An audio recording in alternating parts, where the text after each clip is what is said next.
चलिए, एक और नए क्लास में आपका स्वागत है।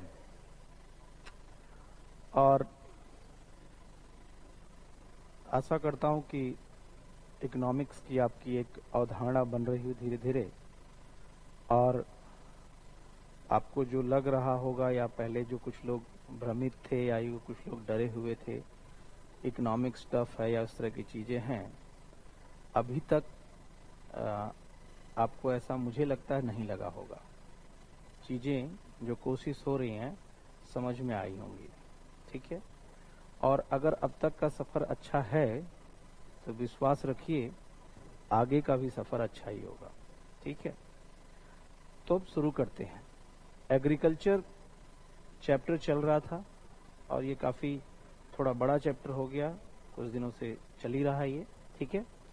तो उसमें कुछ चीज़ें रह गई हैं, उस पर बात करते हैं। और फिर आज बात करेंगे करंट को ऐड करते हुए कि कोविड-19 जो महामारी है या कोरोना वायरस महामारी है, उसका अर्थव्यवस्था पे तो जो असर पड़ा है वो पड़ा ही है, कृषि क्षेत्र पर क्या असर पड़ा है, उस महामारी का किसानों पर क्या असर पड़ा है, भारत का कृषि क्षेत्र इस महामारी से किस प्रकार प्रभावित हुआ है, इसको समझने की कोशिश करेंगे। और साथ ही साथ भारत सरकार के द्वारा किसानों को या कृषि क्षेत्र को महामारी से कम प्रभावित होने के लिए या कम से कम प्रभावित होने देने के लिए सरकार ने क्या प्रयास किए हैं, इस पे भी हम बात करेंगे। और कुछ एक कदम आगे बढ़ के हम ये भी बात करेंगे कि सरकार को और क्या क्या करना चाहिए। लेकिन उसके पहले कुछ पॉइंट्स हैं, कुछ टॉपिक्स हैं जिनसे क्वेश्चन पूछे जाते हैं, खासकर प्रीलिम्स में, उनको भी देख लेना जरूरी है, ठीक है। जैसे मैं कहूं कि एक वर्ड है, कई बार बातचीत हो चुकी है हमारी आपकी इस पे, केसीसी, किसान क्रेडिट कार्ड, किसान क्रेडिट कार्ड, ठीक है। अब इसको इस अंदाज के साथ पढ़ना है, यानी कि ये मेंस में ये पॉइंट जो है, टॉपिक जो है, किसी पॉइंट में आ सकता है जब मेंस का उत्तर लिख रहे हो आप। प्रीलिम्स में सीधे सीधे इससे क्वेश्चंस आ जाते हैं, ठीक है। इसे कहते हैं किसान क्रेडिट कार्ड, ठीक है। अब क्या होता है केसीसी? यह सरकार की ऐसी योजना है जो किसानों को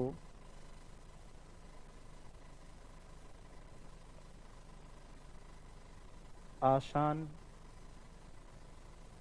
ऋण उपलब्ध कराती है। यानी KCC is a scheme which provides easy loan to the farmers. Easy loan का मतलब क्या है?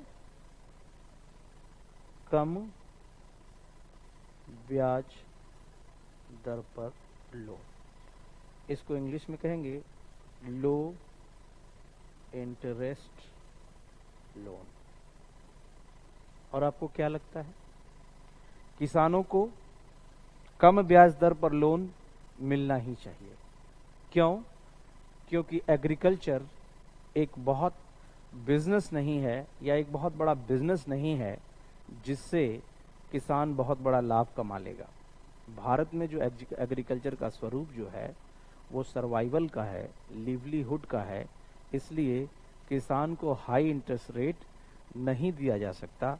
इसलिए सरकार ने सोचा कि लो इंटरेस्ट रेट इजी लोन से रिलेटेड एक योजना शुरू की जाए, जहां से किसानों को ऑर्गेनाइज सेक्टर लैंडिंग की जाए, आसानी से लोन दिया जा सके। किसानों को आसानी से लोन दिए जाने की प्रक्रिया के लिए सबसे मुफीद योजना अगर कोई मानी जाती है वो क्या होगी? केसीसी होगी। अब आपके मन में सवाल उठ रहा होगा कि योजना कब शुरू हुई?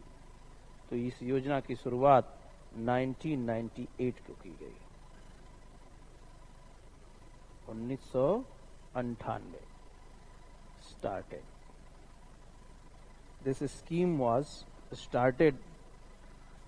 इस स्कीम के तहत क्या किया जाता है? एक कार्ड इश्यू होता है जिसकी वैधता 5 वर्ष की होती है। इस कार्ड की वैलिडिटी कितने साल की? 5 इयर्स की होती है, 5 साल की होती है। ठीक है।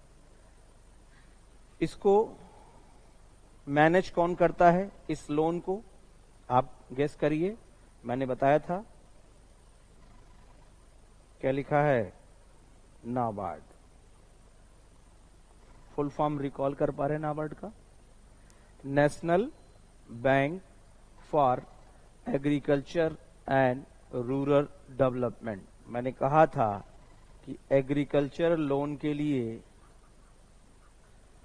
कल्चर लोन के लिए भारत की एपेक्स इंस्टीट्यूशन,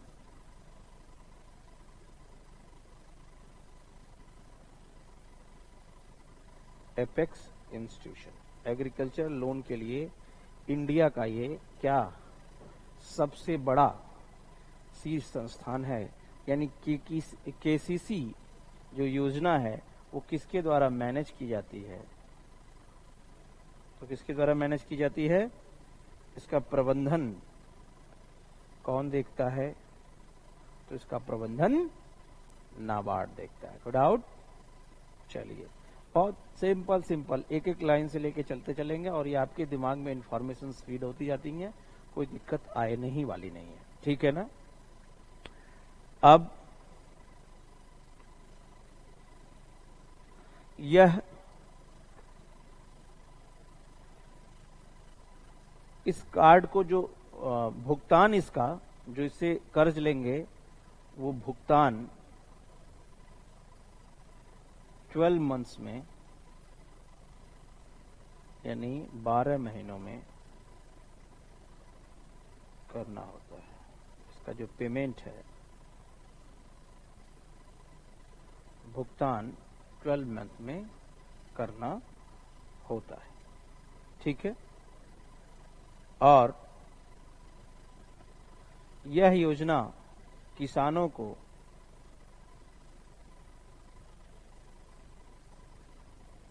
इंश्योरेंस यानी इंश्योरेंस का मतलब हिंदी इसकी बीमा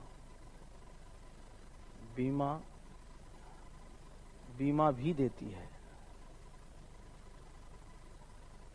यानी इस इंश्योरेंस के तहत, यानी किसानों को क्या होता है? इंश्योरेंस मिलता है, बीमा भी मिलता है। ठीक है। क्या इस कार्ड के जो होल्डर होते हैं उनमें इसकी बीमा भी मिलती जाती है। और इसमें जो ब्याज का दर होता है, इंटरेस्ट रेट,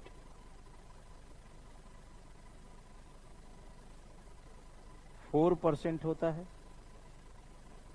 और एक साल में, एक वर्ष में पेमेंट न करने की स्थिति में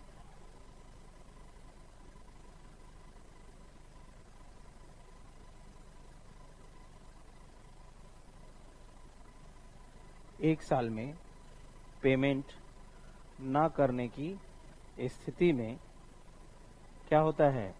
जो इंटरेस्ट रेट है वो बढ़ के 7% हो जाता है। इंटरेस्ट रेट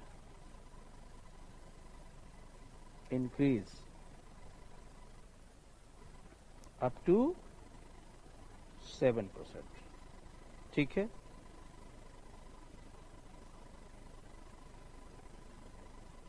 और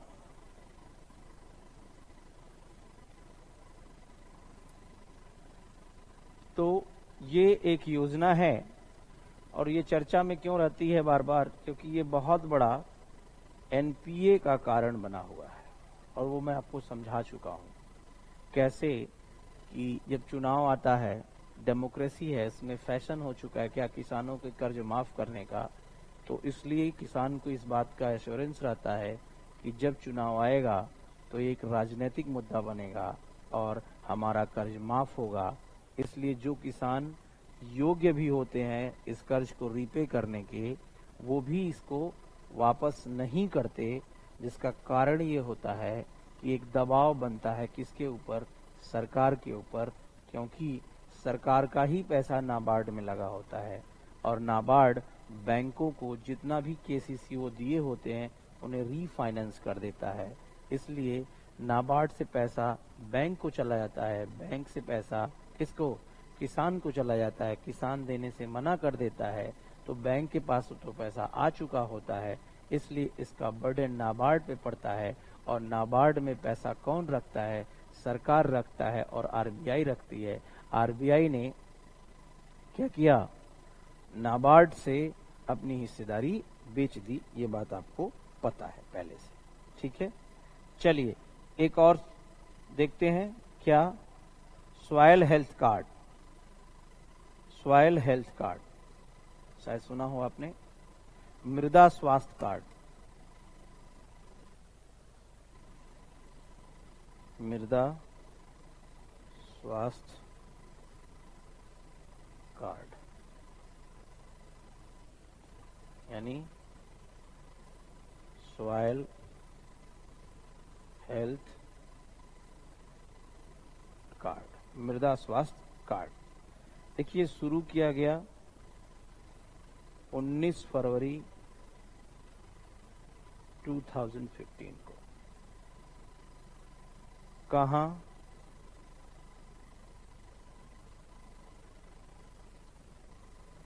राजस्थान के सूरतगढ़, सूरतगढ़ जिले से ये शुरू किया गया। ठीक है,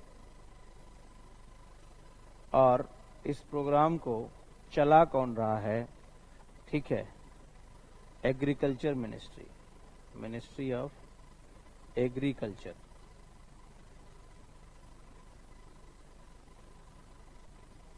मिनिस्ट्री ऑफ एग्रीकल्चर, यानी ऑपरेटिंग एजेंसी। कभी कभी पूछ लेता है कि किस मंत्रालय के तहत ये काम चल रहा है, और उसमें भी अगर कुछ पूछ ले, ठीक है, तो उसमें कह लो डिपार्टमेंट ऑफ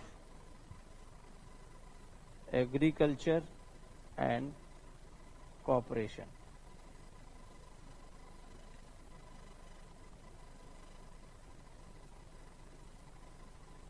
कॉर्पोरेशन, कृषि एवं सहकारिता विभाग, कृषि एवं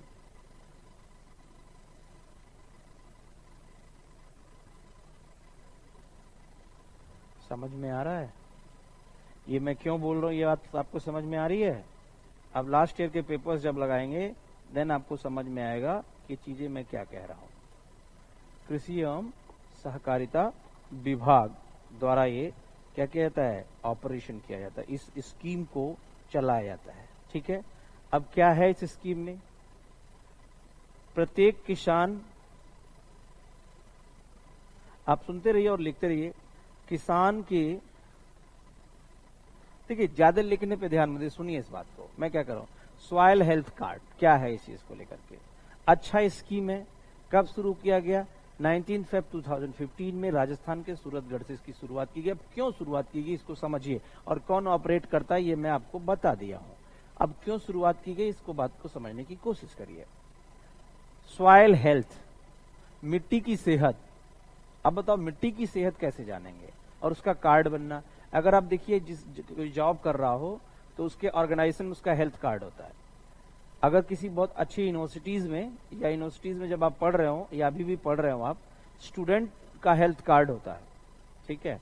हेल्थ कार्ड में क्या, वो हेल्थ रिपोर्ट होती है कि भाई अगर हेल्थ कार्ड बनता है कि आप 1 महीना पहले कब बीमार हुए थे, क्या क्या समस्याएं थी, उस समय क्या आपको जिंक की कमी थी या विटामिन कम था, ज्यादा था, प्रोटीन ज्यादा हो गया था, एक डिटेल रहता है।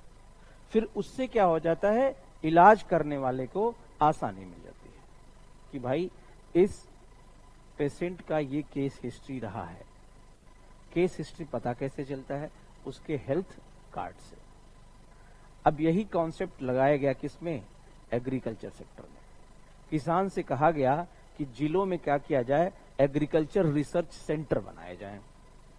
और जब एग्रीकल्चर रिसर्च सेंटर बनाया जाए और किसानों से कहा जाए कि अपने जमीन की मिट्टी को, माने अपने खेत से मिट्टी को लेके आए और उस मिट्टी का रिसर्च किया जाए कि उस मिट्टी में पोषक तत्वों की संख्या कम है या ज्यादा है, और किस किस पोषक तत्व की अधिकता है, किसकी कमी है, ठीक है। इससे क्या होगा भाई, किसान तो रिसर्चर होता नहीं, उसे उतनी समझ होती नहीं है, तो वो क्या करता है, वो ये सोचता है कि चलो जैसे ही ट्रेडिशनल वे ऑफ फार्मिंग है वही कर लेते हैं। जैसे मान लीजिए कि कभी कभी आप देखोगे कोई फसल बोया, वो धान पीला पड़ जाता है और खाद डालने के बाद भी पीला पड़ जाता है, या फिर कोई फसल हो। ऐसा क्यों होता है? ऐसा इसलिए होता है क्योंकि, समझ रहे हैं, क्योंकि उस किसान को पता ही नहीं कि पहले से मान लो उस मिट्टी में नाइट्रोजन बहुत ज्यादा है, और आपने क्या किया, यूरिया यानी नाइट्रोजन और डाल दिया। यूरिया मतलब नाइट्रोजन ही तो होता है, और डाल दिया, और आप ये लगा कि अरे वाह, इसे खाद हमने डाल दिया, ये फर्टिलाइजर है, उर्वरक है, हमारा प्रोडक्शन तो और बढ़ जाएगा। तो भाई उसके पास ऑलरेडी नाइट्रोजन है उस जमीन में, और आपने क्या किया, और ज्यादा भर दिया नाइट्रोजन। तो एक बात बताओ, आपका पेट पहले से भरा हो और बोले नहीं अब हम आपको और खिलाएंगे, तो एक बात बताओ उसका परिणाम क्या आएगा? आप ये कॉन्सेप्ट हो, भले उसका पेट भरा हो, उसको दिन भर खिलाते जाओ, इससे जितना खाएगा उतना हेल्दी होगा, उतना ज्यादा उसका शरीर अच्छा होगा, तो भाई वो बीमार हो जाएगा। यानी अति सर्वत्र वर्जित, यानी अति कहीं भी नहीं करनी चाहिए किसी चीज के मामले में, ठीक है। तो इसलिए ऐसे कंडीशन और ऐसी सिचुएशन में क्या होगा कि आपको पता चल जाना चाहिए कि भाई इनको भूख कब लगे। अब किसी को भोजन उस समय दो जब उसे खूब भूख लगी हो, समझ आ रहा हो, तो वो खाना खा करके उस समय परफॉर्मेंस उसका बहुत अच्छा आएगा। इसी तरीके से तो पहले पता तो होना चाहिए कि किसकी जरूरत क्या है। तो समहाउ इसी इंटेंशन के साथ गवर्नमेंट ने मृदा स्वास्थ्य कार्ड योजना शुरू की, जिसमें किसान अपने फूड ग्रेन को लेके जाते हैं। कहाँ? इसको लेके जाएंगे रिसर्च सेंटर पे, जिले पे। किसान कृषि वैज्ञानिकों से देखते हैं इसमें किस पोषक तत्व की अधिकता है, कमी है, और उसके बाद से उसे एक कार्ड दे देते हैं कि भाई देखो ये 3 साल तक वैलिड रहता है। इस कार्ड की वैलिडिटी क्या होती है, यानी किसानों के, यहां देख लीजिए, किसानों की मृदा में पोषक तत्वों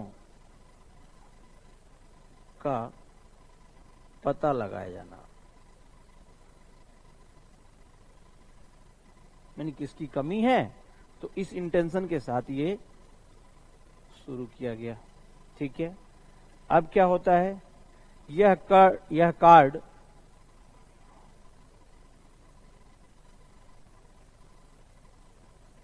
कार्ड की वैलिडिटी होती कितने दिन के लिए, 3 इयर्स। 3 साल के बाद फिर मिट्टी को लेके जाना होता है और उसका हेल्थ चेकअप करवाना होता है। ये ऐसा क्यों किया जाता है कि माना जाता है ऑन एवरेज 3 इयर्स में, आप ज्योग्राफी जब पढ़ोगे तो आप समझोगे, ऑन एवरेज 3 इयर्स के अंदर क्या होता है, मिट्टी अपना नेचर चेंज करता है, अपनी प्रकृति बदलता है। और यह स्कीम बहुत बढ़िया स्कीम है, और इसका टैगलाइन क्या है, टैगलाइन क्या है, स्वस्थ धरा टैगलाइन को हिंदी में नारा बोलेंगे भाई। स्वस्थ धरा खेत हरा। क्या बोलेंगे? स्वस्थ धरा खेत हरा। ये रहा मृदा स्वास्थ्य कार्ड। क्लियर? अब चलिए थोड़ा सा आगे बढ़ते हैं और क्या देखते हैं। अब देखते हैं कि एग्रीकल्चर मार्केटिंग के लिए गवर्नमेंट क्या करती है और उसके लिए क्या क्या वर्कआउट होता है। कृषि विपणन, institute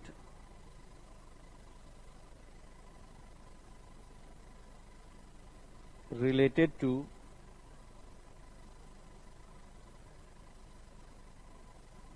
agricultural marketing,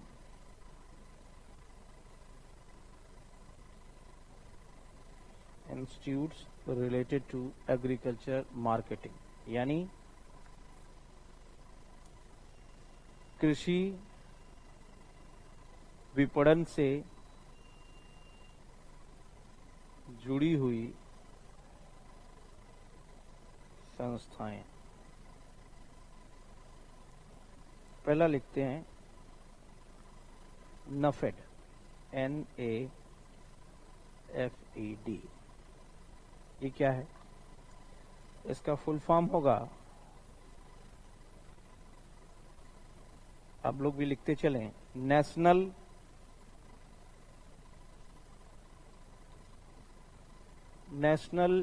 agricultural cooperative marketing federation of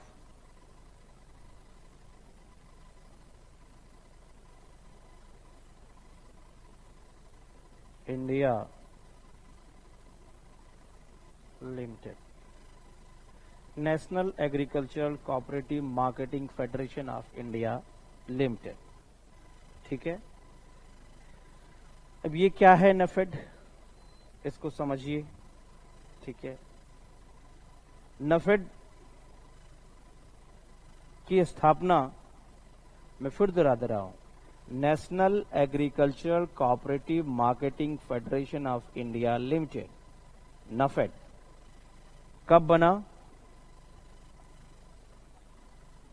2 अक्टूबर 1958। 2 अक्टूबर 1958 में इसकी स्थापना की गई। इसका उद्देश्य क्या था? Main objective to promote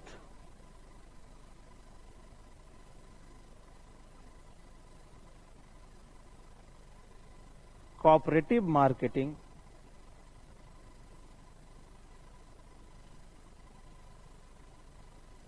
of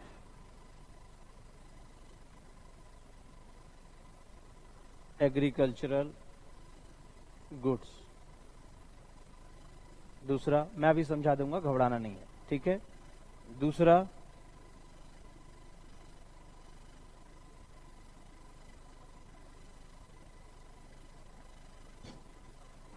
to promote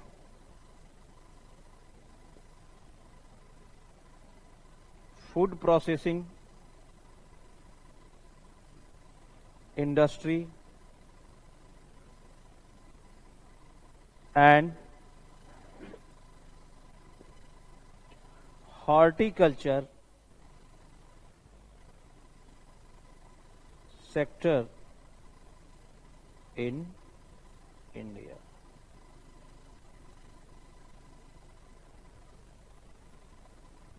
To demean the system of black marketing in India।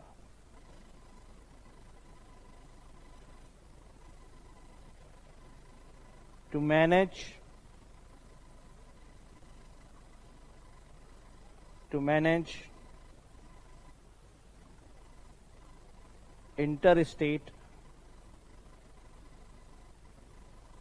export and import of to manage interstate export and import of agriculture products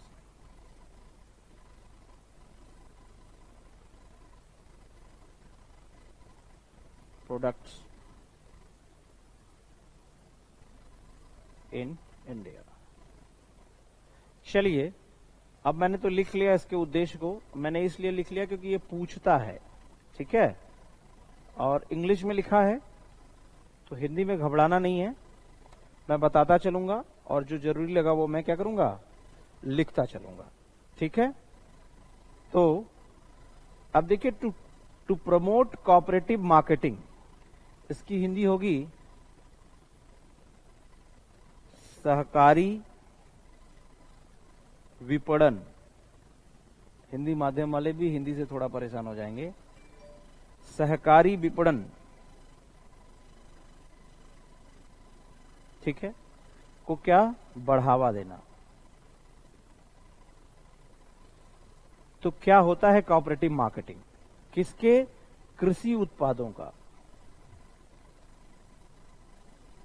कृषि उत्पादों का क्या करना? बढ़ावा देना। किसकी चीज का? Cooperative marketing. सीधी सी बात, मार्केटिंग क्या होती है ये समझो। Marketing is a process. विपणन एक प्रक्रिया है। कैसी प्रक्रिया है? To sell produce to sell the products which has been produced by some production houses. कहां तक? देखिए, दो बातें हैं। मार्केटिंग कहां आती है इसको समझिए। मार्केटिंग दो जगह आती है। एक, जब कोई चीज बन रहा है, यहां हो रहा है प्रोडक्शन, फिर उसके बाद क्या होता है? याद कीजिए पहली क्लास, डिस्ट्रीब्यूशन, ठीक है, और फिर क्या हो जाता है? कंजम्पशन।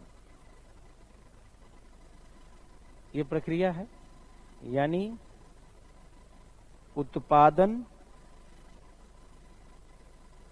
वितरण और उपभोग। उत्पादन मतलब कोई चीज यहां पैदा हुई, यानी उत्पादित हुई, फिर उसको बांटा गया, यानी वितरण किया गया, डिस्ट्रीब्यूट किया गया, और फिर जब डिस्ट्रीब्यूशन एक जगह हुआ, वहां से लोग खरीद के लाए, फिर उसका क्या हो गया? कंजम्पशन हो गया। यही जहां होता है, इसको मैंने इकोनॉमी की परिभाषा बताते समय बताया था। मार्केटिंग दो स्टेज पे काम करती है, यानी उत्पादन से लेके वितरण तक यहां फिर मार्केटिंग आती है।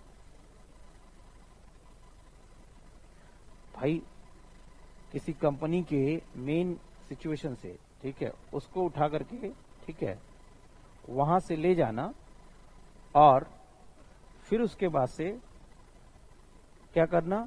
वितरण, डिस्ट्रीब्यूशन करना। किस बात का? उस प्रोडक्ट को क्या करना? डिस्ट्रीब्यूट करना, एंड देन उसको क्या कहता है? कंजम्पशन, यानी उपभोग। उपभोग का मतलब यह है कि तो यानी यहां मार्केटिंग की जाएगी, यहां भी मार्केटिंग होगी और यहां भी मार्केटिंग होगी। यानी इसको बेचना है और उस स्तर तक उसको क्या करना है? पहुंचाना है। तो वो सिचुएशन क्या कहलाता है? डिस्ट्रीब्यूशन कहलाता है, वितरण कहलाता है, ठीक है। आगे, तो कोऑपरेटिव मार्केटिंग का मतलब क्या है? डिस्टरबेंस ना पैदा हो, एक स्टेट दूसरे स्टेट के साथ आपस में कॉपरेशन करें मार्केटिंग सिस्टम में। ऐसा ना हो कि एक स्टेट किसी दूसरे स्टेट की सिचुएशन को क्या करे? रोक दे, उसे मार्केटिंग करने ना दे, या उसकी स्थिति को क्या कर दे? कम कर दे या बढ़ावा ना दे। तो उस चीज को भी देखते हैं, ठीक है। चलो आगे, to promote food processing industries. अब एग्रीकल्चर प्रोडक्ट को बढ़ावा देना, तो इसकी सीधी सी बात है, फूड प्रोसेसिंग इंडस्ट्री को भी बढ़ावा देना होगा। To demean the black marketing, कैसे? मैंने एक बताया था, मैंने उसको क्या कहता है, डिमीन करने का मतलब क्या है, उसको हतोत्साहित करना। हतोत्साहित करना किसको? काला बाजारी को। काला बाजारी को क्या करना? हतोत्साहित करना। और कैसे हतोत्साहित कर सकता है? इंटर स्टेट एक्सपोर्ट और इंपोर्ट को मैनेज करके। जैसे मैं अभी आपको उदाहरण बताऊं, नाफेड की बहुत प्रोमिनेंट भूमिका थी, जिससे आप समझ पाएंगे। पहले तो ब्लैक मार्केटिंग क्या होता है? ब्लैक मार्केटिंग का मतलब ये होता है कि जैसे कोई भी व्यक्ति सप्लाई चेन के सिचुएशन को समझ ले। मैंने एक दिन क्लास में आपसे बताया था कि भाई कोई भी व्यक्ति है, अगर उसे लगता है कि प्याज का दाम अब बढ़ने वाला है, तो जैसे ही प्याज का दाम बढ़ जाता है तो वैसे ही क्या करता है वो, वैसे ही तुरंत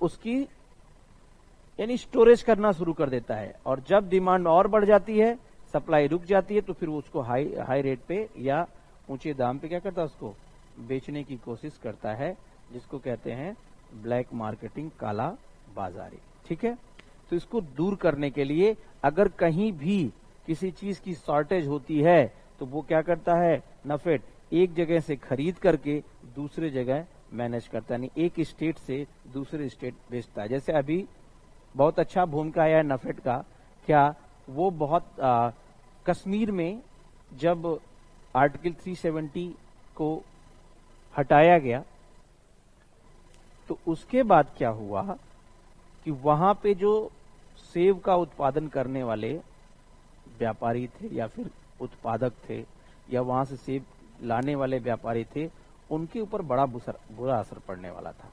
और इस बात का भी खतरा हो गया था कि भाई वहां कश्मीर पूरा बंद हो चुका है, ठीक है, आम लोगों के लिए भी बंद किया जा चुका है, तो ऐसे में उन उत्पादकों को कहां दाम मिलेगा और फिर वो माल बाहर निकल के कैसे आएगा।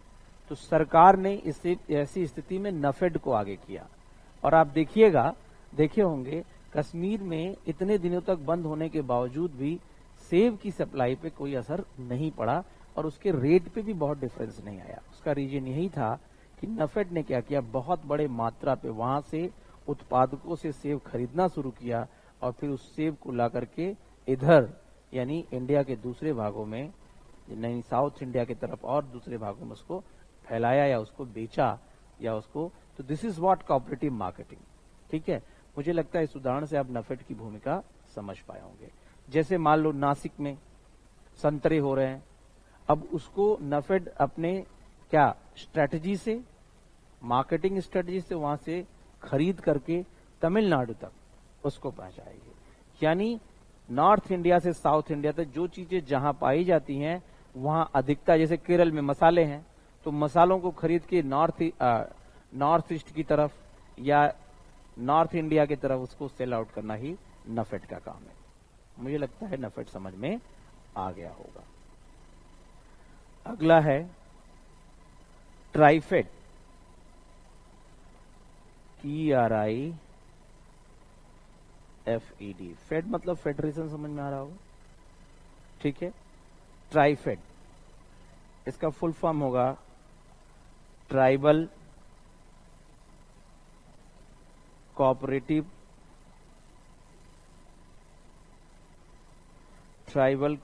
Marketing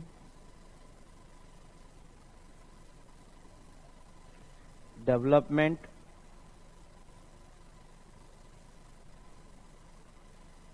federation of India limited. Federation of India limited, I repeat, tribal cooperative marketing development federation of India limited, TRIFED. ये कब बना? देखिए ट्राइफेड बना 1987 में, 1987 कब बना? 1987 में, ठीक है। और इसका हेडक्वार्टर न्यू दिल्ली, ठीक है। और ये भी under the Ministry of agriculture.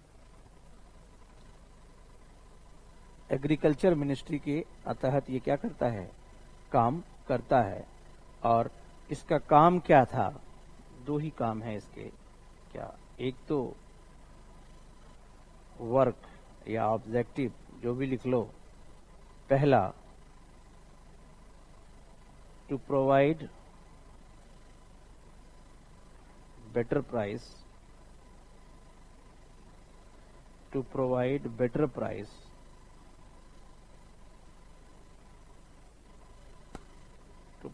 price to the tribal people for their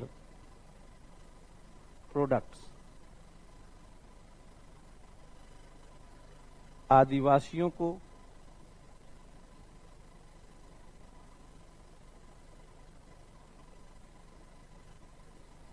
उनके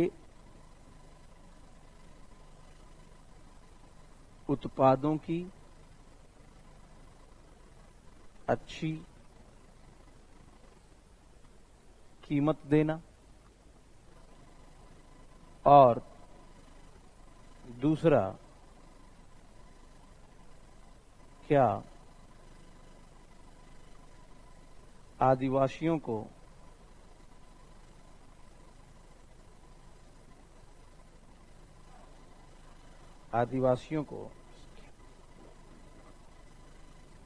बिचौलियों के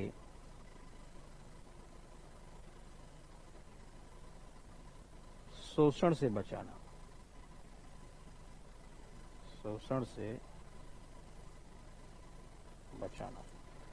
आदिवासियों को बिचौलियों के शोषण से बचाना।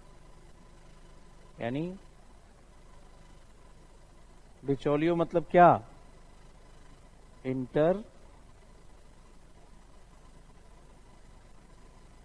इंटरमीडिएटरीज।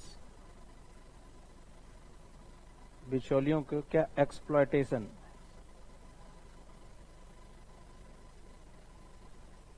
इंटरमीडिएटरीज के एक्सप्लॉयटेशन, आदिवासियों के या बिचौलियों के क्या, शोषण से बचाना, बिचौलियों के शोषण से बचाना। क्या होता है, भारत में आदिवासी शोषित होता है, दलित होता है, डाउनट्रोडन होता है, लेकिन बड़े सीधे लोग होते हैं। ये आदिवासी जो लोग जंगलों में रहते हैं वो बहुत ही प्योर होते हैं।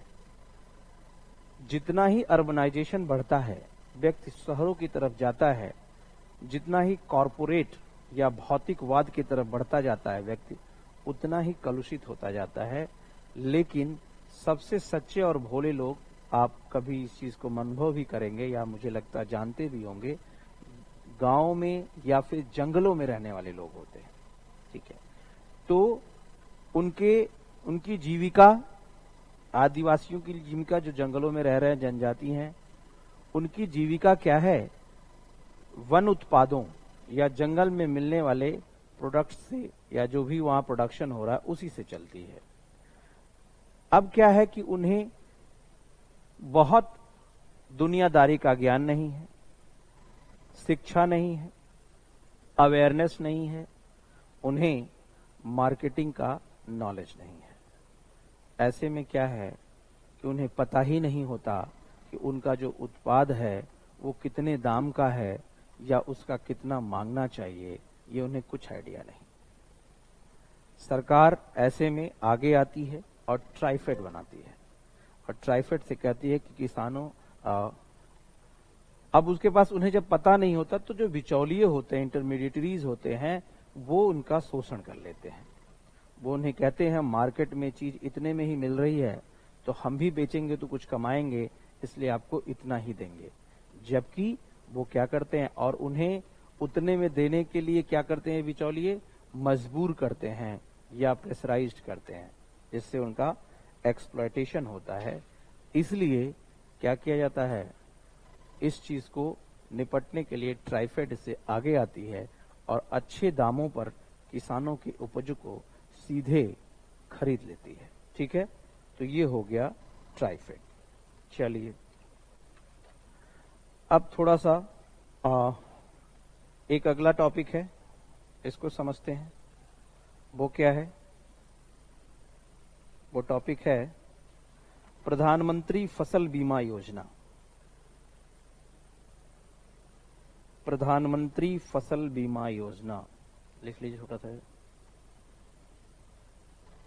प्रधानमंत्री फसल बीमा योजना, इंपॉर्टेंट है ये।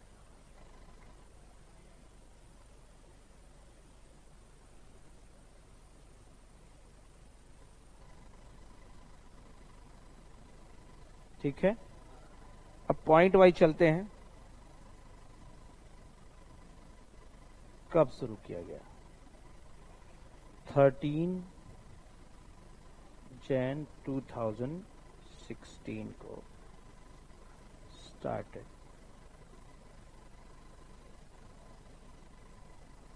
कब शुरू किया गया? ठीक है, और क्या इसमें?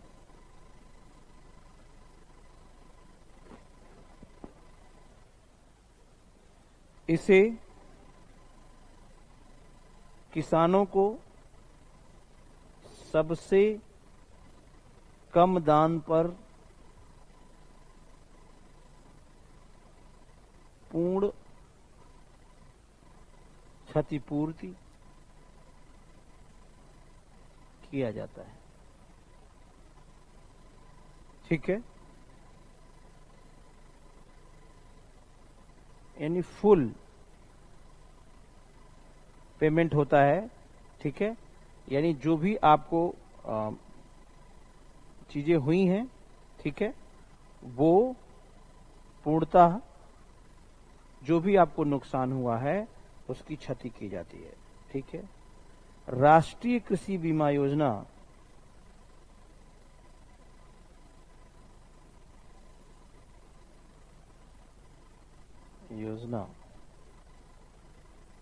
नेशनल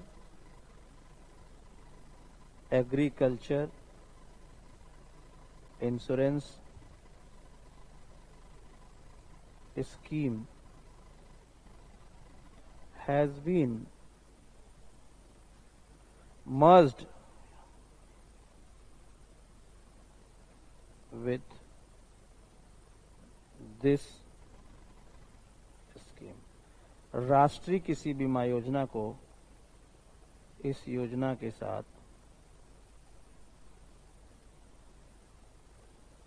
क्या किया गया? मर्ज कर दिया गया, मिला दिया गया है। ठीक है, और क्या हुआ? इस स्कीम में दिस स्कीम कवर्स, यह योजना, ठीक है,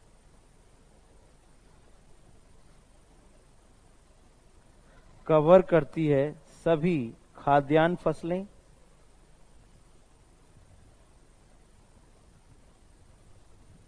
यानी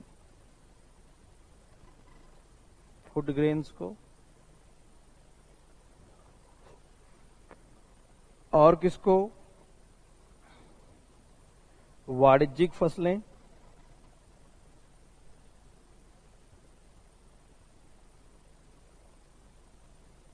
यानी कॉमर्शियल क्रॉप्स को। ठीक है, यानी सभी प्रकार के फसलों को, आप बागवानी फसलें कह लो, बागवानी फसलों को, यानी हॉर्टिकल्चर, इन सभी फसलों को यह योजना कवर करती है। ठीक है,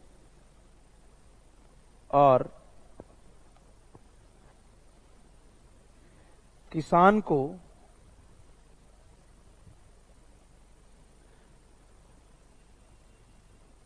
जो प्रीमियम होती है रबी फसल के लिए, जो इंश्योरेंस है उसका 2% भरना होता है, ठीक है। रबी के लिए 1.5%, सॉरी 1.5%। खरीफ के लिए, रबी मतलब समझ रहे हो ना, गेहूं सबसे बड़ा फसल है रबी का, जो प्रोमिनेंट, उसके साथ जुड़ते हुए और फसलें हैं गेहूं।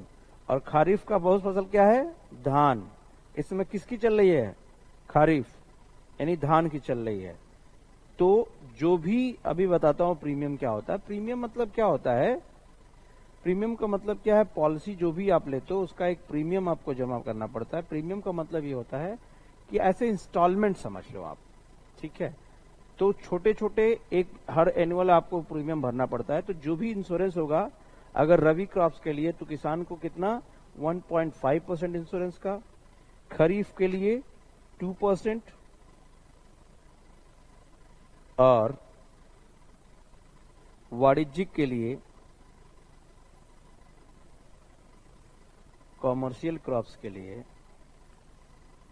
क्या, 5%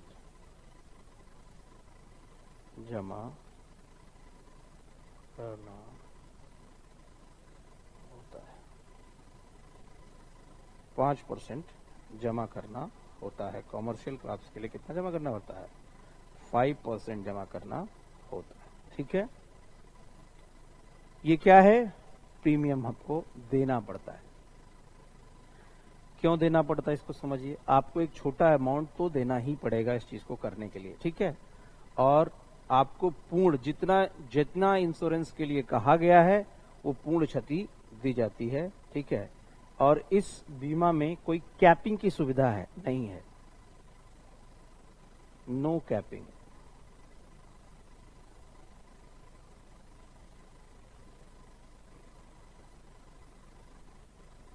No capping provision has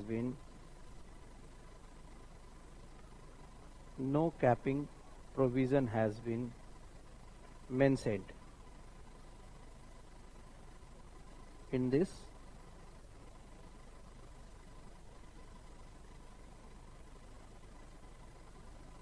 इस स्कीम में कोई कैपिंग की व्यवस्था नहीं की गई है। No capping provision has been mentioned in this scheme. मतलब कैपिंग का मतलब क्या हो जाता है, कैपिंग समझने के लिए मैं आपको बताऊं तब आप समझ पाएंगे। जैसे मान लीजिए हेल्थ इंश्योरेंस करवाते हैं आप। हेल्थ इंश्योरेंस क्या होता है, अगर 5,000 रुपए की आपने पॉलिसी ली है हेल्थ इंश्योरेंस की, और वो कहता है कि अगर आप बीमार होते हैं तो एक साल में आपको 5 लाख रुपए तक वो कंपनी देगी, और आपको कितना भरना है एनुअली, 5,000 रुपीज।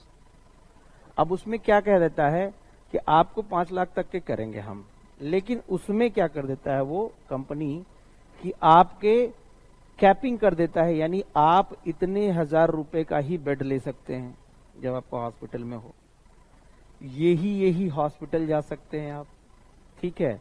और जो रूम रेंट होगा या दवा का इसी लेवल तक का हम कॉम्पनसेट कर सकते हैं। मतलब वो कैप लिमिटेशन बना देता है। लेकिन यहां पे क्या है, कोई कैपिंग की व्यवस्था नहीं है इस इंश्योरेंस में। प्रधानमंत्री फसल बीमा योजना में किसी प्रकार की कैपिंग की व्यवस्था नहीं की गई है।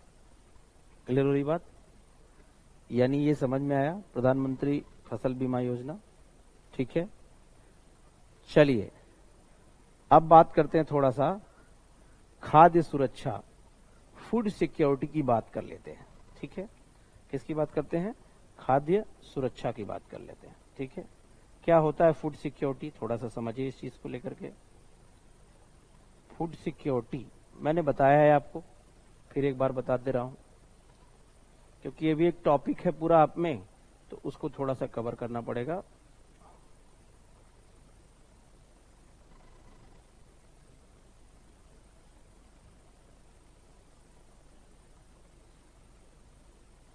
खाद्य सुरक्षा,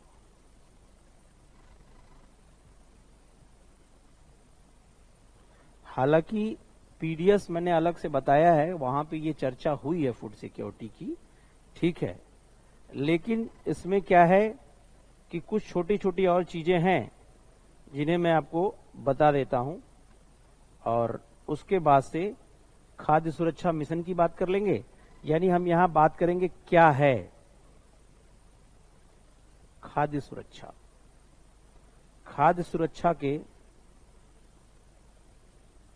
ऑब्जेक्टिव्स क्या क्या है, उद्देश्य क्या क्या है फूड सिक्योरिटी के। ठीक है, भारत सरकार फूड सिक्योरिटी के लिए भारत सरकार क्या कर रही है, स्कीम्स, योजनाएं, और फिर यही बात करेंगे खाद्य सुरक्षा मिशन। ठीक है, चलिए आगे थोड़ा सा इसको बात करते हैं।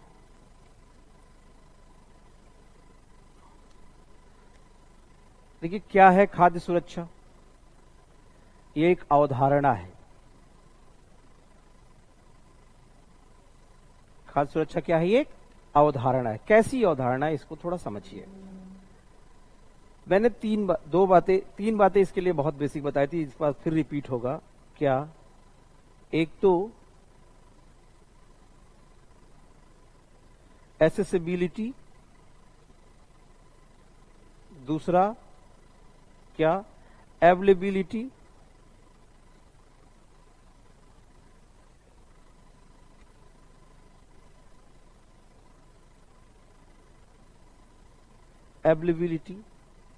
और तीसरा affordability.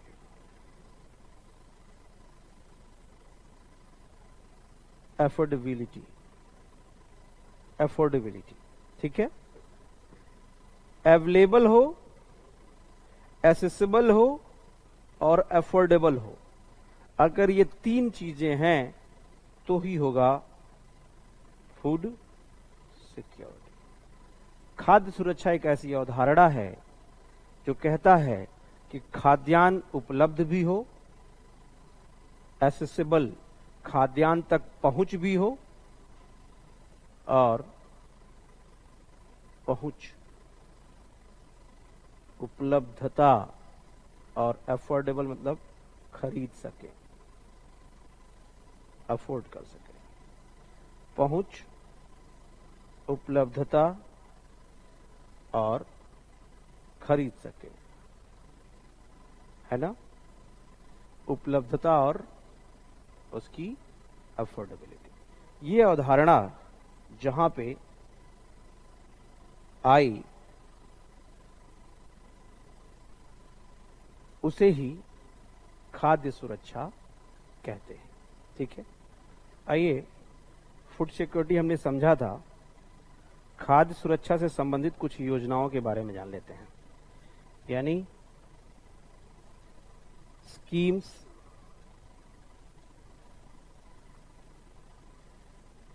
related to food security in India। Bharat में खाद्य सुरक्षा से जुड़ी हुई कुछ योजनाएं। ठीक है, तो एक तो मैं आपको बता चुका हूं, क्या, बफर स्टॉक, खाद्यान्न भंडारण। ठीक है, ये 65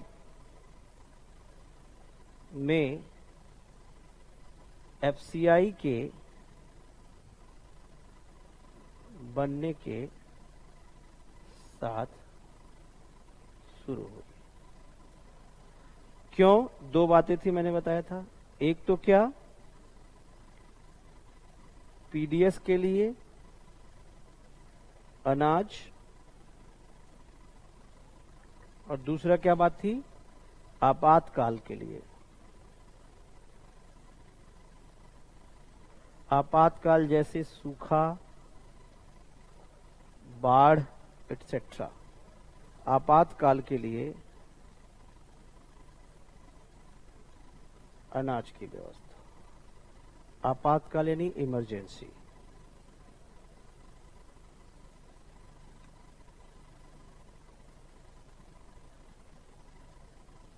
इमरजेंसी के लिए, ड्रॉट या फ्लड, बाढ़ या सूखा की स्थिति में आपातकाल में ये सिचुएशन हुए या देखे जा सकते हैं। ठीक है, और क्या?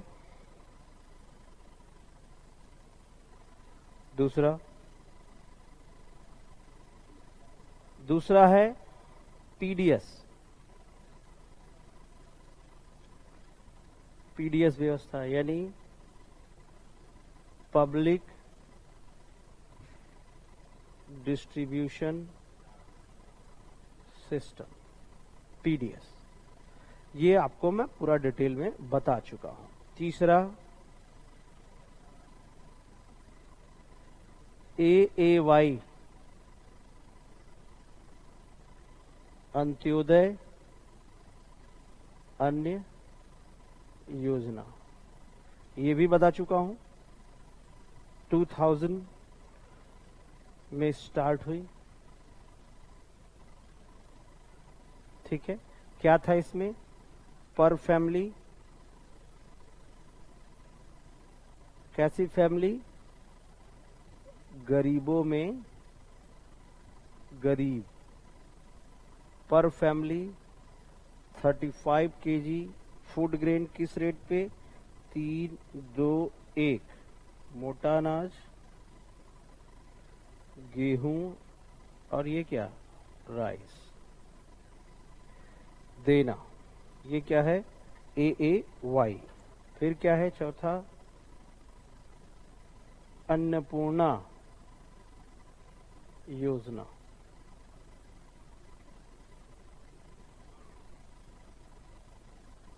अन्नपूर्णा स्कीम, अन्नपूर्णा योजना। ठीक है, ये भी कब शुरू हुई? 1 अप्रैल 2000 में। क्या था यह योजना? ऐसे लोग जिनकी एज 65 प्लस हो, जो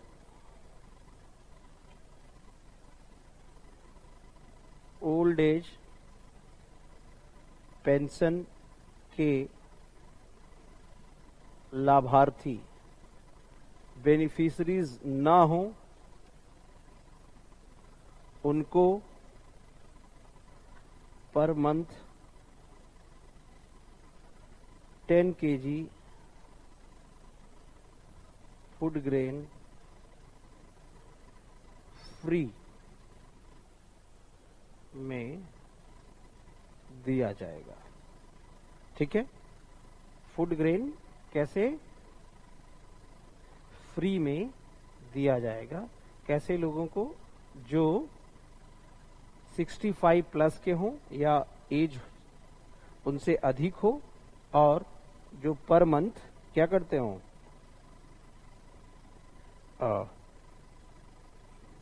ओल्ड एज पेंशन ना लेते हो। अन्नपूर्णा योजना। और क्या था? Mid day meal. अगला योजना जो भी हो, चौथा पांचवा जो भी होगा, मिड डे मील बताया था। मध्याह्न भोजन योजना 15 अगस्त 1995। इसमें क्या था? न्यूट्रिशन प्लस एजुकेशन, यानी पोषण और क्या? शिक्षा, दोनों साथ साथ। पोषण और शिक्षा दोनों साथ साथ हो रहे हैं। ठीक है, अब क्या था? छठवां समेकित बाल विकास योजना बताया था। इंटीग्रेटेड चाइल्ड योजना नहीं, सेवाएं थी ये। Child development services.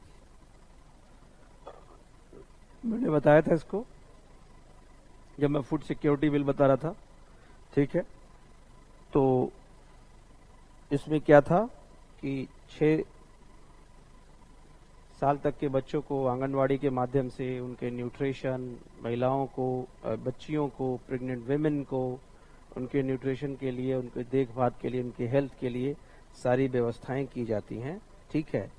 यानी स्वास्थ्य, विमेन के लिए लैंगिक समानता की स्थिति करने के लिए, कुछ किशोरियों की स्थिति सही करने के लिए, ये इस तरीके की योजनाएं ICDS में, और मैंने बताया था कब शुरू हुई, 1975 में शुरू हुई थी। और आप कह सकते हैं काम के बदले अनाज, वर्क फॉर फूड स्कीम। अगला, काम के बदले अनाज, काम के बदले अनाज। देखो ये योजना क्या था कि भाई लोगों को काम दो प्लस भोजन दो या फूड ग्रेन दो। तो ये शुरू हुआ 14 नवंबर 2004 में। यानी लोगों को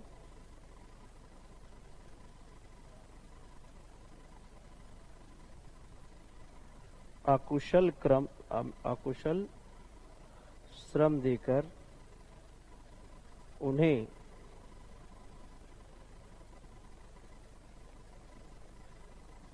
पारिश्रमिक के रूप में अनाज देना। लेकिन 2006 में यह योजना मिला दी गई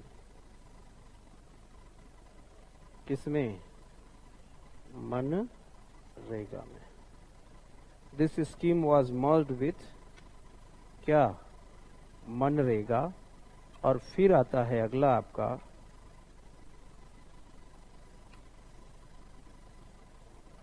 NFSM, यानी राष्ट्रीय खाद्य सुरक्षा मिशन। बहुत important, national food security mission, राष्ट्रीय खाद्य सुरक्षा मिशन। ये क्या था, NFSM।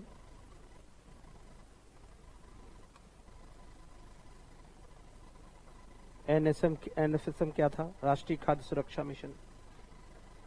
खाद्य सुरक्षा को अब किस मोड में लाना है, मिशन मोड में लेके आना था। इस इंटेंशन के साथ NFSM की शुरुआत की गई। तो आइए थोड़ा सा इसको डिटेल में पढ़ते हैं, और स्कीम्स को आपने जान लिया, फिर आगे हम बढ़ते हैं, ठीक है। चलिए,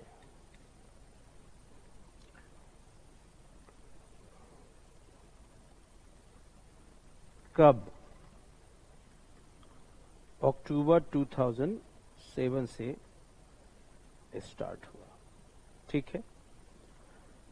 अब क्या था इसमें, मिशन मोड लाया गया कि भाई हम 3 जो खाद्यान्न स्पेशली खाने की जो फसलें हैं, मतलब जो खाने में यूज होते हैं पूरे भारत के अंदर, क्या, रोटी, चावल, दाल और सब्जियां एडिशनल होती हैं, लेकिन ये 3 बड़े प्रोमिनेंट होते हैं, रोटी, चावल और दाल, ये 3 बड़े प्रोमिनेंट होते हैं।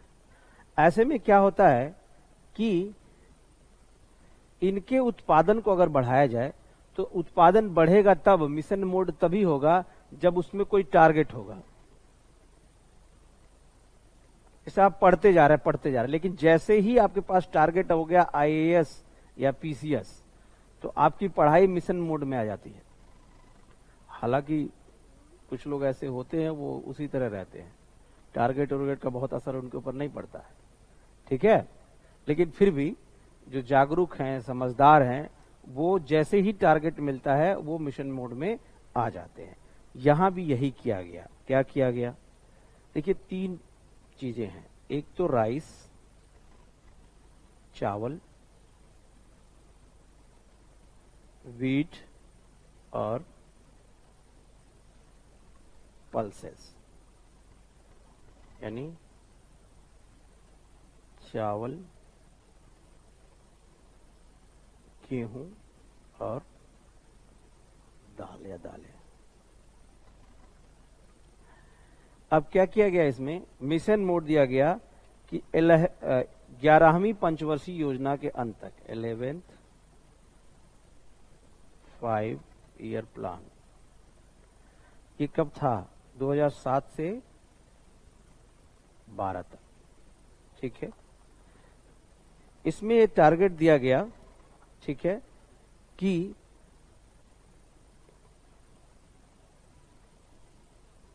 टोटल प्रोडक्शन को लेके जाना है 20 मिलियन टन। 20 million ton.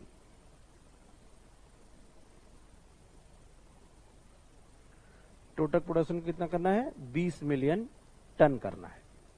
जिसमें चावल 10 मिलियन टन, एमटी मतलब मिलियन टन, गेहूं 8 मिलियन टन, एमटी मतलब 8 मिलियन टन, और दाल 2 मिलियन टन।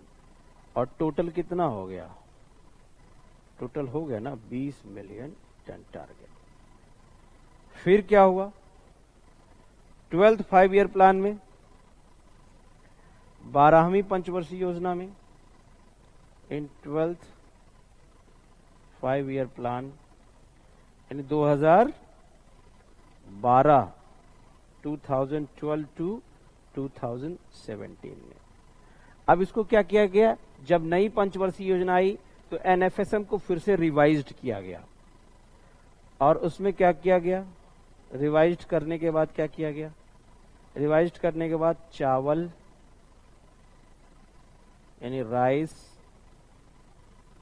गेहूं, दाल और एक मोटा अनाज जोड़ा गया। इसमें नया टारगेट ये ऐड हुआ कब? 12th 5-year प्लान में, 12वीं पंचवर्षीय योजना में। समझ पा रहे हैं ना? कंफ्यूजन तो नहीं हो रहा? मैंने कहा, फिर से रुकिए, जहां कंफ्यूजन हो रुक जाना चाहिए। सुनिए इस बात को। मैंने कहा नेशनल फूड सिक्योरिटी मिशन 2007 में शुरू हुआ। किस इंटेंशन के साथ? फूड सिक्योरिटी के इंटेंशन के साथ, कि प्रोडक्शन को इतना बढ़ा देना है कि भारत का बच्चा बच्चा, हर नागरिक क्या हो जाए? सिक्योर हो जाए फूड की एसेसिबिलिटी, अफोर्डेबिलिटी और अवेलेबिलिटी की तहत। क्लियर हो गया? इसके लिए मिशन मोड लाया गवर्नमेंट ने। 2017 में जब 11th 5-year प्लान चल रहा था, उसी समय गवर्नमेंट ने कहा कि भाई हम एक टारगेट सेट करते हैं अपने 3 सबसे इंपॉर्टेंट फूड ग्रेन जो हमारे खाने में शामिल होता है, राइस, व्हीट एंड पल्सेस। इनके लिए हम टोटल टारगेट सेट करते हैं। वो टारगेट क्या सेट करते हैं कि भाई इस 5-year प्लान के तहत हम एनुअली 10 मिलियन टन, देख रहे हैं, 10 मिलियन टन, ठीक है, चावल और 8 मिलियन टन व्हीट और 2 मिलियन टन पल्सेस यानी दाल का उत्पादन करेंगे। और टोटल कितना हुआ? 10 + 8 + 2 = 20 मिलियन टन फूड ग्रेन करना था। अब 11th 5-year प्लान खत्म हो गया। अब शुरू हो गया 12th 5-year प्लान। अब सवाल ये उठा कि जो पहले से चल रही एनएफएसएम है, यानी नेशनल फूड सिक्योरिटी मिशन, का क्या करना है? और खुशी की बात यह थी कि नेशनल फूड सिक्योरिटी मिशन ने अपने टारगेट को पूरा किया। ठीक है, तो अब सवाल ये हुआ कि अब क्या किया जाए। तो जैसे मान लीजिए आपने टारगेट बनाया पीसीएस का, ठीक है, आपने बोला कि मुझे 1 साल के अंदर या 1.5 साल के अंदर मेरा अपना फर्टिलिटी या प्रोडक्टिविटी इतना बढ़ाना है कि मुझे पीसीएस कर लेना है। अब देखिए क्या हो गया, 1 साल के बाद आप पीसीएस हो गए, तो अब क्या किया जाए अगले टेन्योर में, अगले 1 साल के लिए क्या किया जाएगा, तो क्या होगा, बोलेगे एक और लक्ष्य ऐड किया जाएगा, और क्या किया जाएगा, यानी अब आईएएस देना है, यूपीएससी देना है। तो समहाउ इसी तरीके से 12th 5 ईयर प्लान में क्या किया गया, एनएफएसएम को रिवाइज्ड किया गया। क्या किया गया, रिवाइज्ड किया गया। और जब रिवाइज्ड किया गया तो फिर क्या हुआ, एक और अनाज जुड़ गया और टारगेट भी थोड़ा अपलिफ्ट हो गया। तो यानी 12th 5 ईयर प्लान में टारगेट पहुंच गया 25, टोटल प्रोडक्शन 25 मिलियन टन, जिसमें चावल 10 मिलियन टन, गेहूं 8 मिलियन टन, दालें क्या 4 मिलियन टन,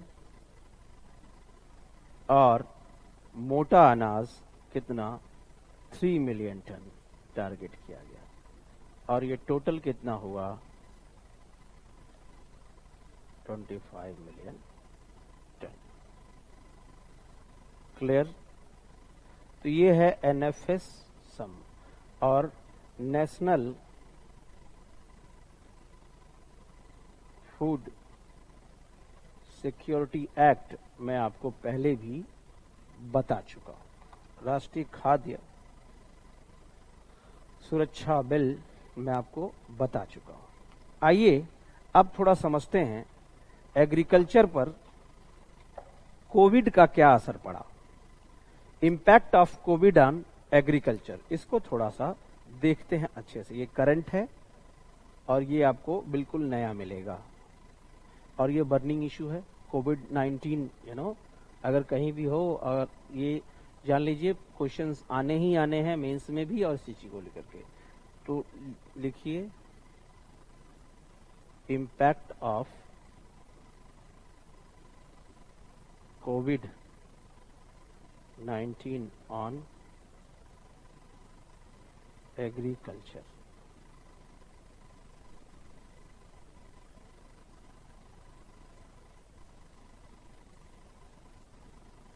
कृषि पर कोविड महामारी का प्रभाव भारतीय कृषि पर। ठीक है। अब देखिए इंडियन एग्रीकल्चर सिस्टम को कैसे इसको समझेंगे, इस टॉपिक को, इसको थोड़ा समझिए कैसे टैकल करेंगे। देखिए सबसे जरूरी चीज होता है approach. If you have a right approach तो नथिंग इज टफ। अगर आपके पास अच्छा तरीका है समझने का, अच्छा तरीका है समझाने का, और आपने एक अच्छा अप्रोच विकसित कर दिया किसी टॉपिक को डील करने का, तो कोई टॉपिक मान लीजिए कठिन नहीं होगा। अब इस पे थोड़ा सा दिमाग लगाइए अपना कि ये एक अनएक्सपेक्टेड महामारी थी और अभी तक ये खिस्ती चली आ रही है। किसी को आशा नहीं था, ठीक है, किसी को एक्सपेक्टेशन नहीं था कि इतना लंबा खिंच जाएगा, और इससे हर व्यक्ति परेशान हुआ है या प्रभावित हुआ है, और हर देश प्रभावित हुआ है, हर राज्य प्रभावित हुआ है, यानी संपूर्ण विश्व प्रभावित हुआ है। ऐसे में कृषि क्षेत्र तो प्रभावित होगा ही। मैं बात अप्रोच की कर रहा था, और अगर एग्रीकल्चर सेक्टर प्रभावित हो गया, भारतीय अर्थव्यवस्था भी प्रभावित होनी ही होनी है, और प्रभावित हो रही है। आप थोड़ा सा समझिए, सोचिए कि कैसे कृषि क्षेत्र प्रभावित हुआ इस चीज को लेकर के। ठीक है, तो आइए देखते हैं। तो मैं अप्रोच के जो कह रहा था, मैं ये कह रहा था कि अगर हम देख ले कृषि क्षेत्र में, ठीक है, 2 लोग प्रभावित होने वाले हैं। कृषि में जुड़े हुए 2 तरह के लोग होते हैं एग्रीकल्चर में। एग्रीकल्चर में 2 तरह के लोग होते हैं। एक तो क्या होता है, प्रोड्यूसर होता है, प्रोड्यूसर यानी उत्पादक, या ऐसे कह लो किसान, और दूसरा जो होता है वो एग्रीकल्चरल वेब,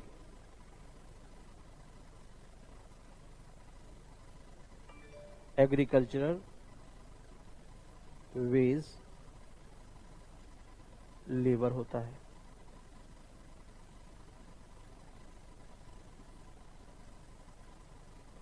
हालांकि ये भी बहुत मार्जिनल फार्मर होता है,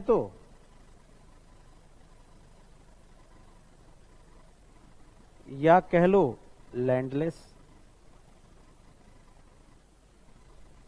मैन, जिसके पास जमीनें नहीं हैं। तो ये दो लोग हैं, मूलतः दोनों भारतीय हैं। ये इनको जॉब दिया हुआ है, यदि भी खेती के काम में मजदूर आते हैं ना, तो इनका भी तो ये काम है। तो बेसिकली दो लोग हैं और ये सेक्टर है जिसमें क्या है, ये इन्वॉल्व है। अब आता है कोविड महामारी, इंपैक्ट डालता है दोनों के ऊपर।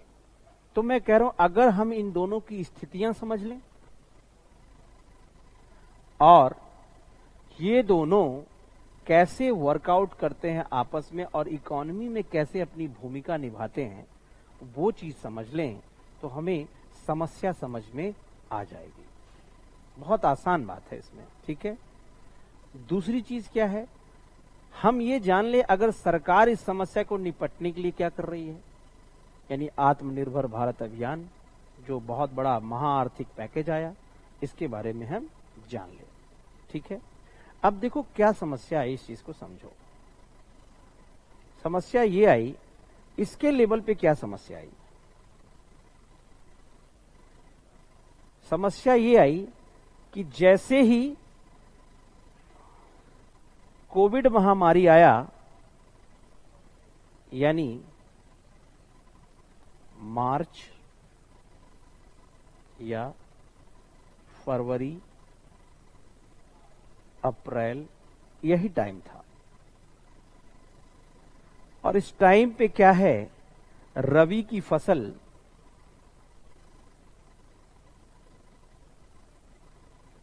रबी क्रॉप्स का क्या था, ये टॉप सीजन था या पीक हार्वेस्टिंग सीजन था।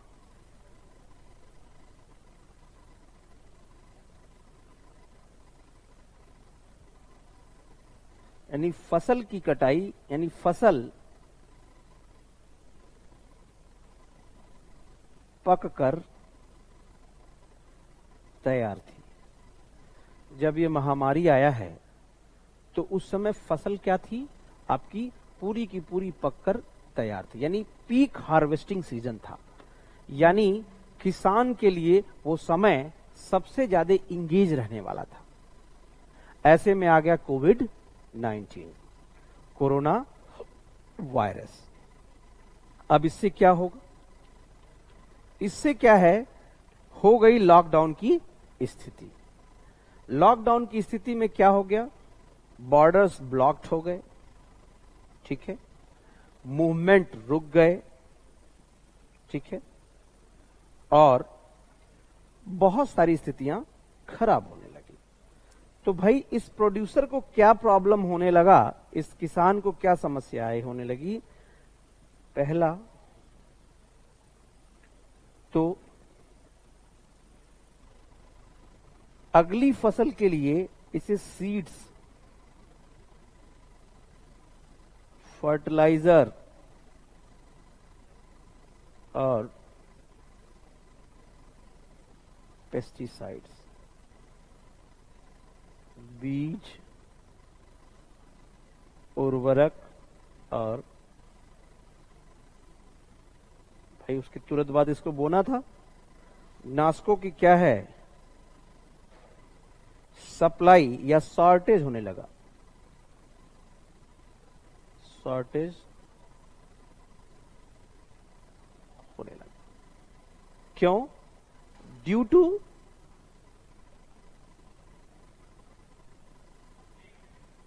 मार्केट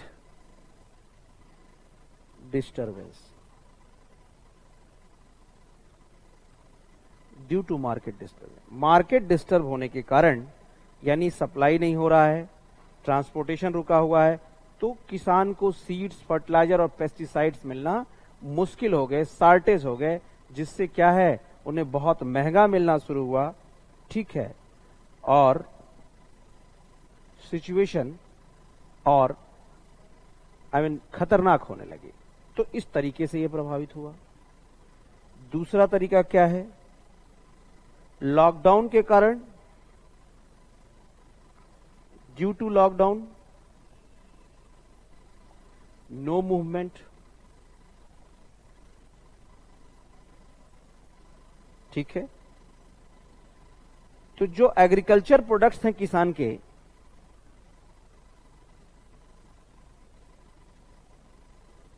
प्रोडक्ट्स हैं, वो कैसे हैं, पेरिशेबल हैं।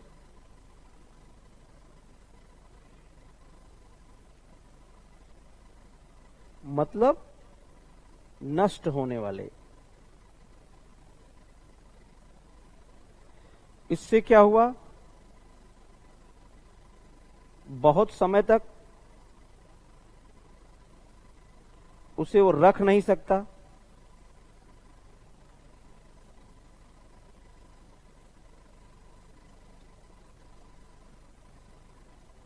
इसलिए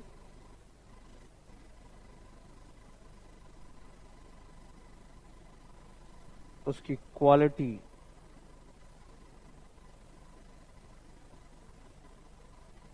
हैज बीन रिड्यूस्ड। किसकी, फूड ग्रेन की। बहुत दिनों तक मूवमेंट ना होने का, लॉकडाउन होने का, उसके पास जो भी फल थे, सब्जियां थी या कुछ इस तरीके थे, वो नष्ट होने वाली होती हैं। इसलिए वो क्या है, उसकी क्वालिटी खराब होने लगी, या फिर वो क्या होने लगे, सड़ने लगे। दैट्स वाई, ठीक है, ये चीजें आ गई। ठीक है, अब क्या हुआ,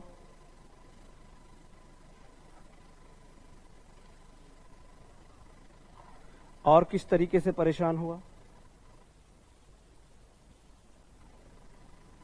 किसान जो है, पशुपालक है वो।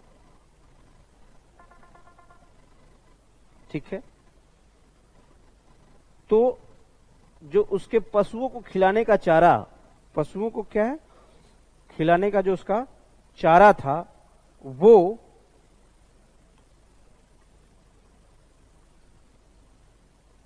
मिलना मुश्किल हो गया।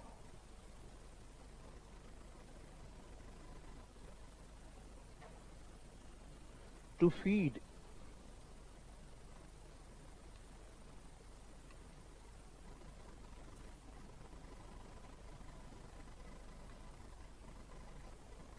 to feed them, it's a become a big problem to feed them। ठीक है, और दूसरी चीज क्या है, हार्वेस्टिंग का सीजन था। अब इसके लिए क्या दूसरा मतलब,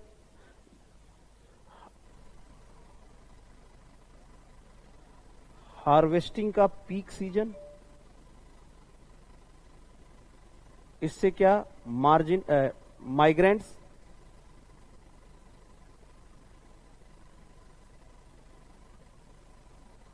माइग्रेंट्स जो लेबर थे, ठीक है,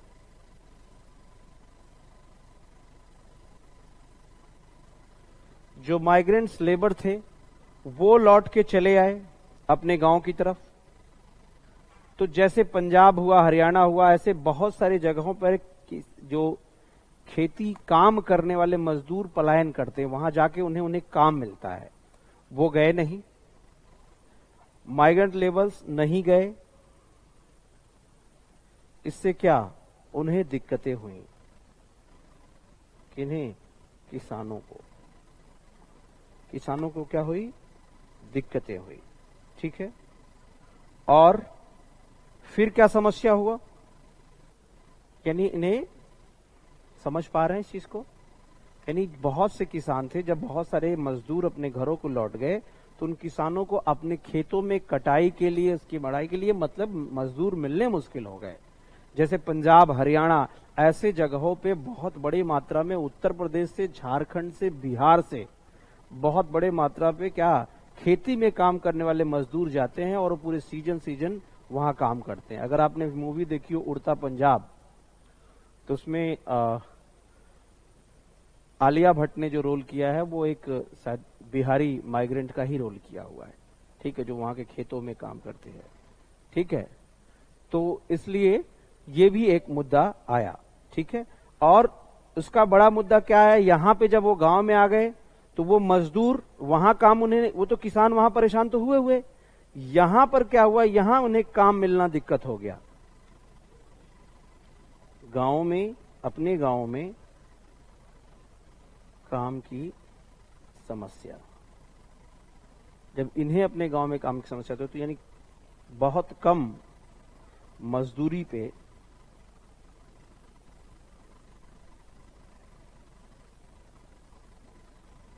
पर कार्य करने को मजबूर, they were compelled to work at very less wages, ठीक है। अब उसके बाद से क्या हुआ, महामारी है, सबके पास पैसा कम, due to COVID-19,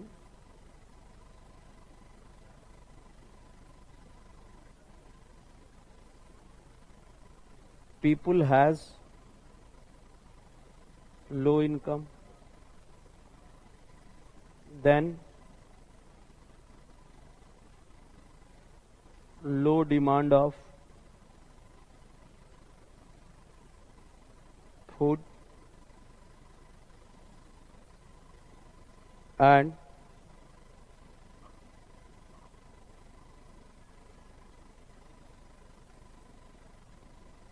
because they have low purchasing power, यानी कम क्रय शक्ति का होना, ठीक है।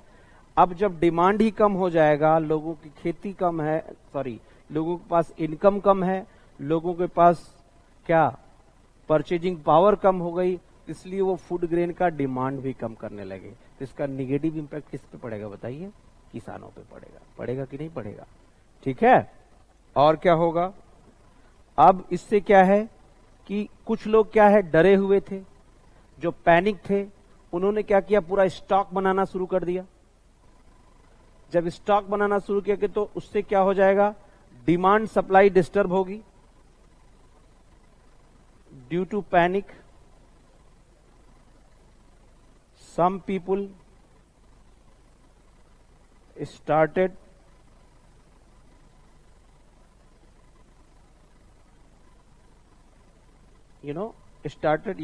आप उसको क्या कह सकते हैं, इकट्ठा करना उसको, ठीक है, collecting food grains for future. तो ये क्या है, it has disturbed supply and demand in the market, which will increase the price of goods in the market. तो क्या है, बहुत बड़े स्तर पे क्या है कि डिमांड और सप्लाई के कारण भी समस्याएं परेशान हो जाती हैं, ठीक है। तो आप इससे क्या है, फूड सिक्योरिटी पे भी असर पड़ा, खाद्य सुरक्षा पे भी असर पड़ा इसके कारण। फिर इस पे क्या है कि जब किसान को अच्छी फसल हुई नहीं तो वो क्या करेगा, एमएसपी पे बेचेगा नहीं, जब बेचेगा नहीं तो फिर उसके बाद से क्या है कि बफर स्टॉक भी नहीं रखे जाएंगे, फिर उससे पीडीएस भी प्रभावित हुआ। यानी एग्रीकल्चर सेक्टर अगर प्रभावित हुआ कोविड से, तो आप कह सकते हैं कि पीडीएस या फूड सिक्योरिटी भी इससे प्रभावित हुआ। क्लियर हुआ? तो इसको थोड़ा सा एक बार और समझ लेते हैं। एग्रीकल्चर, ये है किसान, ये है मजदूर, और ये है किसान। ठीक है, इसके लेवल पे हमने कहा क्या क्या इसको समस्याएं हो रही हैं। इसको समस्याएं ये हो रही हैं कि ये घर आ गया,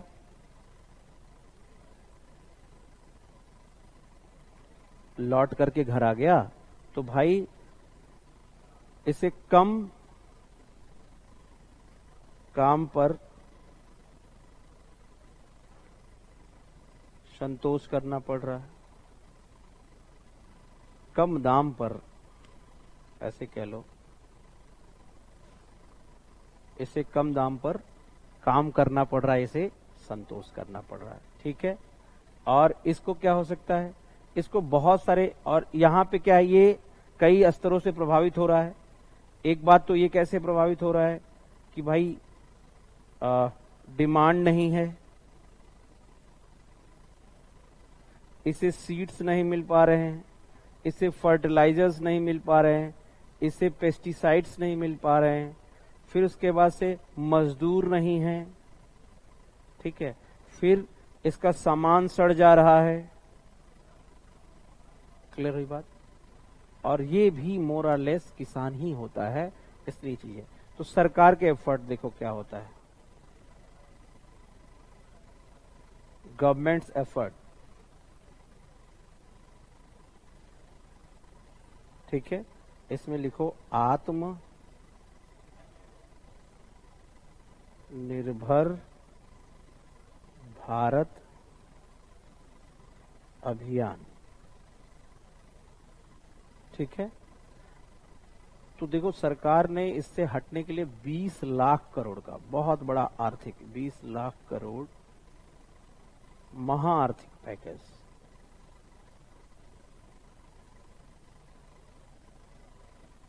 तो पूरे आत्मनिर्भर भारत अभियान को नहीं समझना, यहां हमें समझना है क्या कि किसानों के लिए क्या किया गया, एग्रीकल्चर सेक्टर के लिए इसमें क्या किया गया।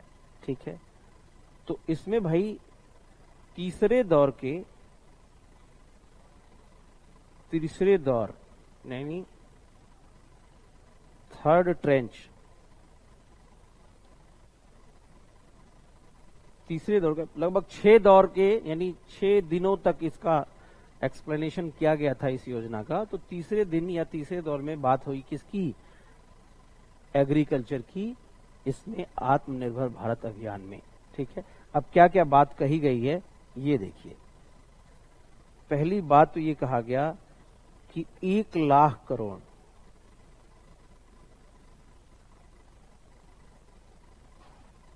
1 लाख करोड़।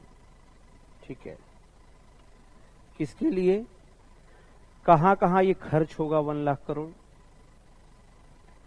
किसको दिया जाएगा, एग्रीकल्चरल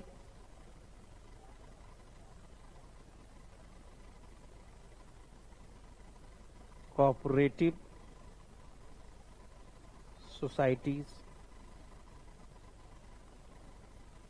फार्मर्स,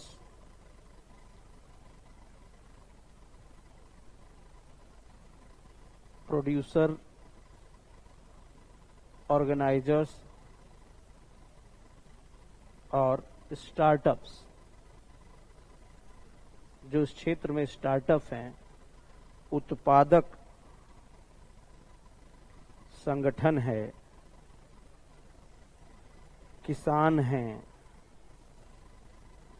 ठीक है,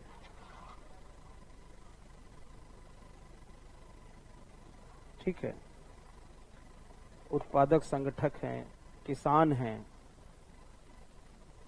ठीक है, ये इनको मिला करके ये 1 लाख रुपए करोड़ रुपए इनको दिया जाएगा। किसके लिए, एक कृषि अवसंरचना विकास फंड के तहत, यानी एग्रीकल्चरल इंफ्रास्ट्रक्चर फंड। ठीक है, 1,00,000 करोड़ का एग्रीकल्चर इंफ्रास्ट्रक्चर फंड है, जिसमें क्या किया सरकार ने, जो कृषि कोऑपरेटिव सोसाइटीज हैं, किसान हैं, संगठन हैं जो उत्पादन करते हैं, और स्टार्टअप समझते हैं, एग्रीकल्चर में शुरू किया गया एक नए विचार के साथ कोई उद्योग, स्टार्टअप बोलते हैं, आपने वर्ड सुना जरूर होगा। और स्टार्टअप इंडिया सरकार का एक योजना भी है, इसके बारे में बताऊंगा। स्टार्टअप मतलब एक नए आइडिया के साथ किसी इंडस्ट्री को शुरू करना। ठीक है, तो इसके तहत ये शुरू किया गया 1,00,000 करोड़। दूसरा क्या पॉइंट है इसमें, दूसरा क्या कहा गया इसमें, 20,000 करोड़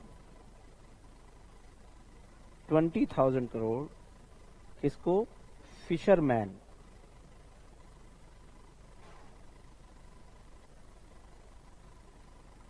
मछुआरों को दिया जाएगा। कैसे, मत्स्य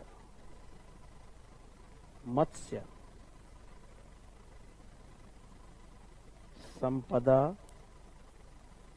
योजना के तहत। कैसे दिया जाएगा, मत्स्य संपदा योजना के तहत इसको दिया जाएगा। ओके, और आगे क्या है, इसका उद्देश्य क्या होगा, इन नेक्स्ट 5 ईयर, अगले 5 वर्षों में 70 लाख टन अतिरिक्त मछली उत्पादन किया जाएगा। ठीक है, मछली उत्पादन किया जाएगा। ठीक है, आगे क्या है, आगे इस अभियान के तहत 13,000 करोड़ 13,000 करोड़ किसके लिए दिया जाएगा, 100% vaccination, 100% vaccination of kettles, buffaloes, sheeps, goats and pigs, यानी इनका 100% क्या टीकाकरण किया जाएगा इन जानवरों का। ठीक है, टीकाकरण में खर्च किया जाएगा। ठीक है, और कहा गया 15,000 करोड़ किस लिए खर्च किया जाएगा, boost for animal husbandry infrastructure, boost for animal husbandry infrastructure. ठीक है, एनिमल हस्बेंड्री इंफ्रास्ट्रक्चर यानी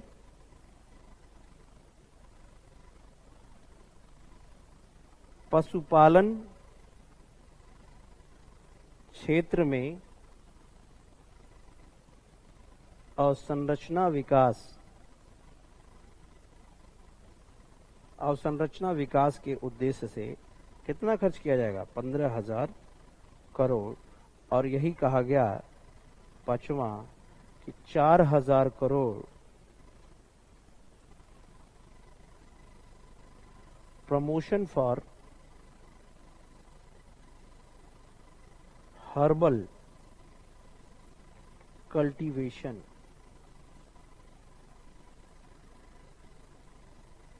which will cover 10 lakh hectare. जो 10 लाख हेक्टेयर नई खेत के साथ यानी भूमि में हर्बल कल्टीवेशन, हर्बल खेती की जाएगी। और क्या किया जाएगा? और एसेंशियल कमोडिटी एक्ट 1955 में संशोधन किया जाएगा। छठवां, एसेंशियल कमोडिटीज एक्ट 1955 में गवर्नमेंट ने क्या किया है? इसमें संशोधन यानी अमेंडमेंट किया जाएगा। और इसी के साथ साथ क्या ई-नाम यानी ई-नाम में रिफॉर्म भी किया जाएगा। दो बातें, ई-नाम और एसेंशियल कमोडिटी एक्ट क्या होता है इसको आप गूगल करेंगे, ठीक है। ई-नाम मतलब इलेक्ट्रॉनिक नेशनल एग्रीकल्चर मार्केटिंग, यानी ई-नाम में रिफॉर्म किया जाएगा, यानी मार्केटिंग में रिफॉर्म किया जाएगा, रिफॉर्म किया जाएगा। तो भाई एसेंशियल कमोडिटी एक्ट और ई-नाम क्या होता है ये आप थोड़ा सा क्या कीजिएगा, गूगल कीजिएगा, और नेक्स्ट क्लास में मैं इसे एलेबोरेट भी करूंगा। ई-नाम मतलब इलेक्ट्रॉनिक नेशनल एग्रीकल्चर मार्केटिंग, ये वेब पोर्टल है जहां पे बहुत सारी मंडियों को एक साथ जोड़ा जाता है और किसान को अपनी उपज की कीमत पता चल जाती है। कैसे? इंटरनेट के थ्रू, डिजिटली। और एसेंशियल कमोडिटी एक्ट भी मैं आपको बताऊंगा। फिलहाल ये सुधार किए गए या ऐसी ऐसी चीजें एक्ट की गई हैं इस चीज को लेकर के, ठीक है। ये आत्मनिर्भर भारत अभियान का तीसरा जो चरण था, थर्ड स्टेज जो था, उसमें एग्रीकल्चर को लेकर के और एनिमल हस्बेंड्री को लेकर के बात की गई है, यानी डेयरी उद्योग को बढ़ाने के लिए बात की गई है, और जिसके तहत कम से कम प्रभावित हो सके। और 1 लाख करोड़ रुपए का एक इंफ्रास्ट्रक्चर डेवलपमेंट फंड भी बनाया गया है जिसके तहत किसानों को आर्थिक मदद पहुंचाई जा सकती है। तो मुझे लगता है ये टॉपिक आपको समझ में आ गया होगा कि कोविड ने एग्रीकल्चर को, एग्रीकल्चरल क्षेत्र को कैसे इंपैक्ट किया है। और एक और बात बता दूं, अगर एग्रीकल्चर एरिया इंपैक्टेड होगा तो बहुत ऑब्वियस सी बात है जीडीपी भी प्रभावित होगा। क्यों प्रभावित होगा? कि जिस जीडीपी में लगभग एग्रीकल्चर सेक्टर का योगदान 17% है, उस पर डिपेंडेंसी लगभग 70% पॉपुलेशन की है। गांव में कितने % लोग रहते हैं? 70% लोग रहते हैं, ठीक है। तो ये बड़ा ऑब्वियस है कि अगर एक क्षेत्र प्रभावित हो रहा है तो उससे दूसरा क्षेत्र भी प्रभावित होके ही रहेगा, ठीक है। तो ये टॉपिक था, और नेक्स्ट क्लास में हम कुछ और नए टॉपिक्स के साथ आपसे मिलेंगे। तब तक के लिए धन्यवाद।